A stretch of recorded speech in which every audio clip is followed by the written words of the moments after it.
Bem-vindos a esta nossa conversa.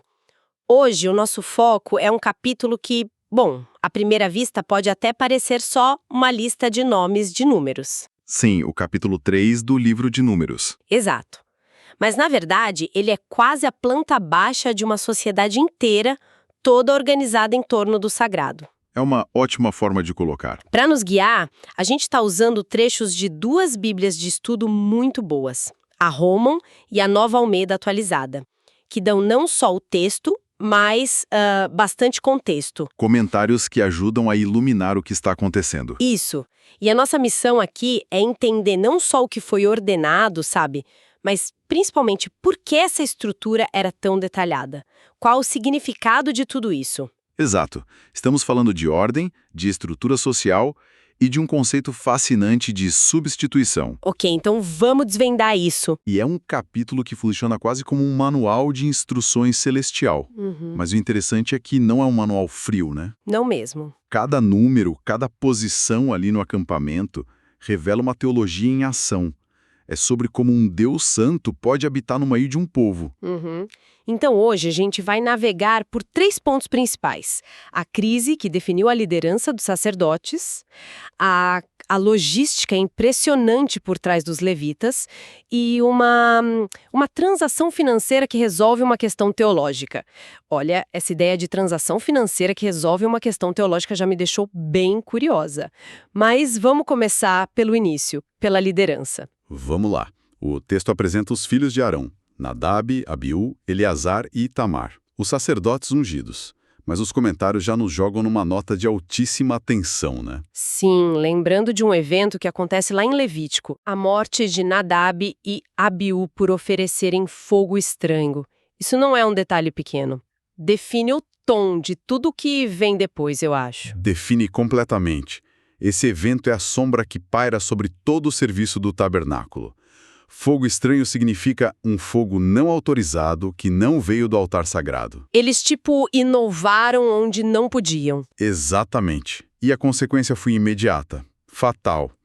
Isso estabelece de uma forma bem brutal que a obediência no serviço sagrado não é uma sugestão. É uma questão de vida ou morte. Pois é.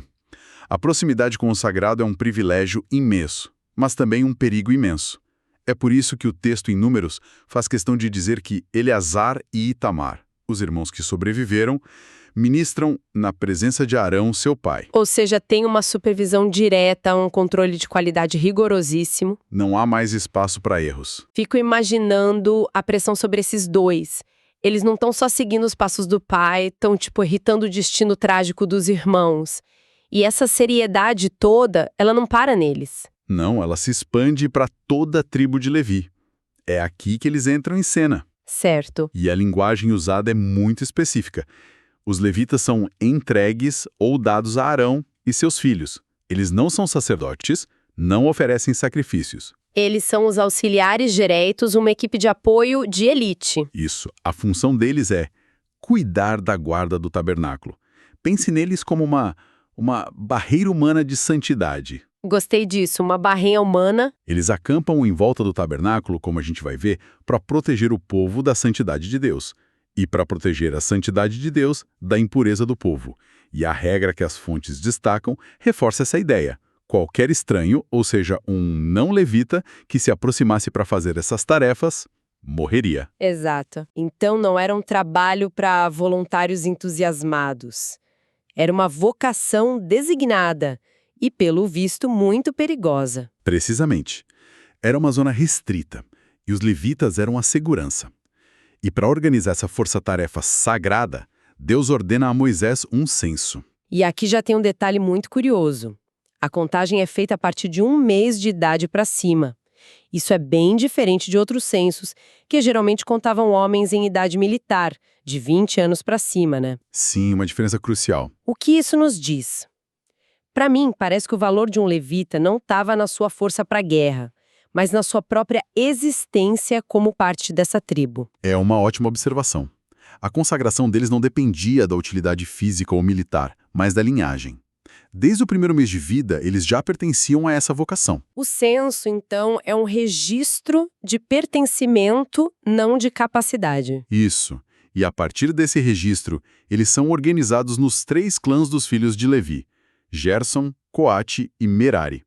Cada um com seu líder, seu lugar para acampar e sua função. A logística aqui é impressionante. Vamos detalhar essa logística, porque parece quase uma operação de montagem de um grande show. É uma boa analogia. Temos 3 equipes com funções bem diferentes. Quem eram os primeiros? Os Gersonitas eram 7.500 homens, liderados por Eliasabe. Eles ficavam a oeste, nos fundos do tabernáculo. A função deles era cuidar das partes moles, por assim dizer. As cobertas, as cortinas... Exato. As telas, basicamente tudo que era tecido. Eles cuidavam do envelope externo do tabernáculo e do pátio. Ok, a equipe de cenografia e cobertura. E os próximos? Depois vem os coatitas, acampados ao sul. Eram 8.600, liderados por Elisafã. E a função deles era, de longe, a mais sagrada e delicada. Por quê? Eles transportavam os objetos mais internos do santuário. A Arca da Aliança, a mesa dos pães, o candelabro, os altares. Nossa! Eles não podiam tocar diretamente nesses objetos, que eram cobertos pelos sacerdotes, mas eram eles que os carregavam nos ombros. Eles carregavam o coração pulsante da adoração de Israel. Entendi.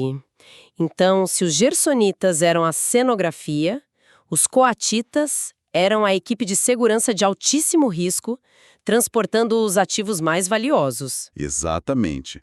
A responsabilidade era enorme. E os últimos? Por fim, os Meraritas, liderados por Zuriel, acampados ao norte. Eram 6.200 homens.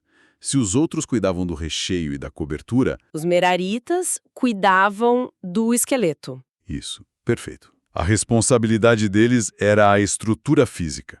As tábuas de madeira, as colunas, as bases de prata, as estacas.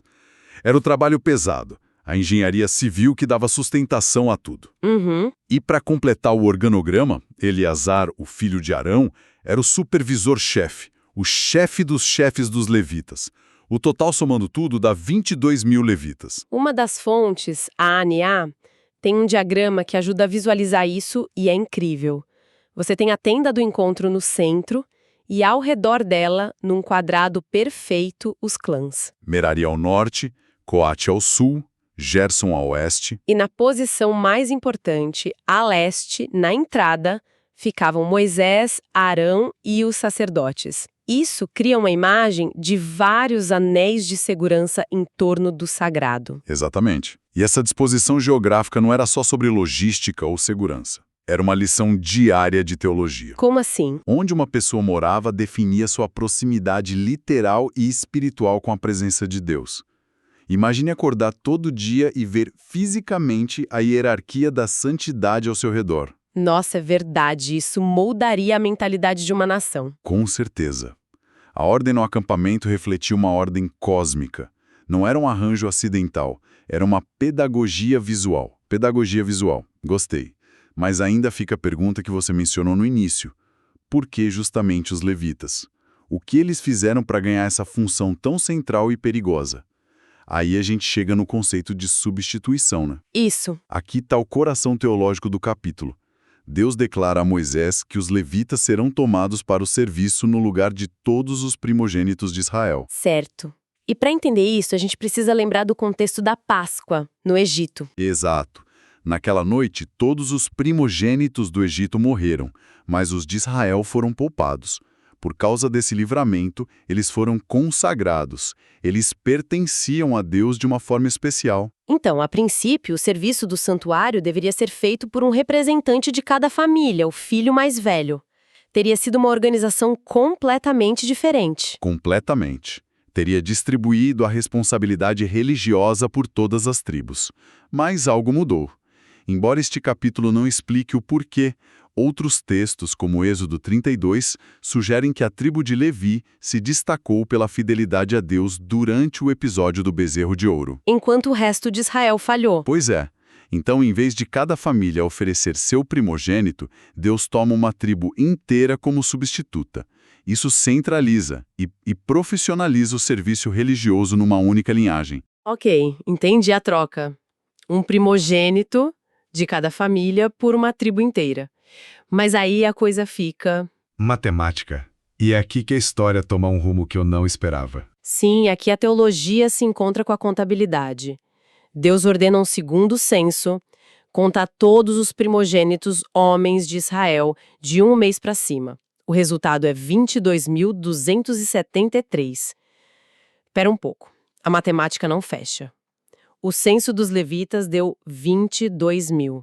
Agora temos 22.273 primogênitos. Exato. Há um excedente de 273 pessoas. O que aconteceu? Eles simplesmente arredondaram o número. Isso parece um erro de contabilidade divino. Não, e a solução é o que torna este capítulo tão fascinante. Nada é ignorado. Cada alma conta. Para esses 273 primogênitos que sobraram, que não tinham um levita correspondente para tomar o seu lugar, a solução é incrivelmente prática. Qual? Um pagamento de resgate. Um pagamento. Eles tiveram que comprar sua liberdade do serviço sagrado. Exatamente. A palavra hebraica para resgate, padar, significa redimir por meio de um substituto ou pagamento. Como não havia um substituto humano... Foi preciso um pagamento em dinheiro. Isso. O valor foi fixado em 5 ciclos de prata por cabeça, e o texto é específico. Devia ser o ciclo do santuário, uma medida de peso padrão para garantir que não houvesse fraude. Então a conta final é 273 pessoas vezes 5 ciclos, o que dá 1.365 ciclos de prata. E esse dinheiro foi entregue a Arão e seus filhos. E isso é incrível. Um princípio teológico abstrato como a redenção se traduz numa ação concreta e econômica. A fé vira logística. E essa é a grande sacada. Não é só uma ideia, é uma transação registrada. A dívida espiritual foi quitada com moeda corrente. E era um valor significativo. Sim, a nota na Bíblia Roman adiciona um contexto interessante. Diz que 5 ciclos era um valor considerável. Em outras partes da lei, era o valor de avaliação de um menino, ou poderia corresponder a quase 2 meses de salário para um trabalhador comum. Nossa, então não era uma taxa simbólica. De forma alguma. Era um resgate de valor real. Isso humaniza muito a história. Não é só um decreto divino. É algo que teve um impacto financeiro real nas famílias desses 273 primogênitos. Então, se a gente junta todas as peças, o que tudo isso significa no quadro geral? Acho que a grande mensagem é sobre mediação. O sistema todo é projetado para resolver um problema fundamental. Como um Deus perfeitamente santo pode viver no meio de um povo imperfeito sem destruí-lo? Certo, a solução é criar zonas de mediação. A tribo de Levi é essa camada mediadora. Eles são os guardiões que absorvem o impacto inicial da santidade de Deus, permitindo que o resto do povo se aproxime de forma segura. Faz sentido. Então, os pontos-chave que a gente tira das fontes são: primeiro, a tribo de Levi é separada para um propósito exclusivo, atuando como guardiões do sagrado. Isso. Segundo, a organização é extremamente detalhada. Cada clã, cada família tem seu lugar e sua função, mostrando que a ordem e a precisão são vitais no culto. E terceiro, e talvez o mais surpreendente para mim, é que o conceito de substituição é formalizado de maneira muito prática, com um censo e até um pagamento. Exato. E essa centralização do serviço nos levitas levanta uma questão importante, que ecoa até hoje, sabe? Ao criar uma classe especializada para o serviço religioso, o sistema garante um padrão, uma consistência. Mas, ao mesmo tempo, não corre o risco de criar uma distinção muito forte entre o clero e os leigos? Uma estrutura onde a maioria da população se torna mais passiva na sua participação religiosa, delegando a espiritualidade aos profissionais? É uma tensão interessante. Por um lado, protege as pessoas do perigo do fogo estranho. Por outro, pode distanciar as pessoas de uma responsabilidade espiritual mais direta. É um equilíbrio delicado. Exato.